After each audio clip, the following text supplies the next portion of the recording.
আসসালামু আলাইকুম রহমতুল্লাহ। আপনাদের সামনে আজকে যে ভিডিওটি নিয়ে হাজির হলাম, এখানে আপনারা যেই ব্রিজটি দেখতে পাচ্ছেন, এই ব্রিজটি আসলে কাঠালিয়া গ্রামের জন্য কিছুদিন আগে তৈরি করা হয়েছে। তারা কিন্তু আপনার রাস্তার ওই মাথা পর্যন্ত মানে গাড়িতে নেমে তারপর গাড়ি থেকে এখান দিয়ে হেঁটে যেতে হতো।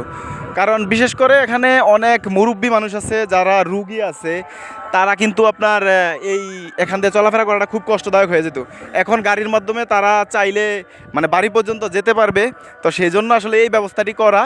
তো আপনাদের যদি এই কাজটি ভালো লাগে তাহলে অবশ্যই আমাদের পেজটি ফলো দিবেন। আর এই ধরনের কাজ আমরা এখন থেকে প্রতিনিয়তই করব। আপনারা আমাদের পেজের সাথে থাকবেন।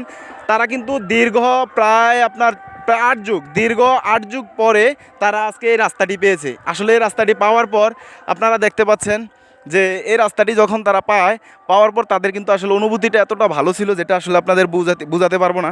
আপনারা দেখতে পাচ্ছেন যে এখানে পুরো রাস্তার পাশটা দেখতে পাচ্ছেন যে নিচে কিন্তু আপনার দেখতে পাচ্ছেন যে আরেকটি ব্রিজ ছিল, যেটা দিয়ে আগে তারা চলাচল করত। আর বর্তমান তাদের যে পরিস্থিতি, এখন এই ব্রিজটি কিছুদিন আগে মাত্র করা হয়েছে তাদের পূজা উপলক্ষে। এখন আপনাদের এই ভিডিওটি যদি ভালো লাগে অবশ্যই আপনারা লাইক, কমেন্ট এবং শেয়ার করে দিবেন। আল্লাহ হাফেজ, ভালো থাকবেন।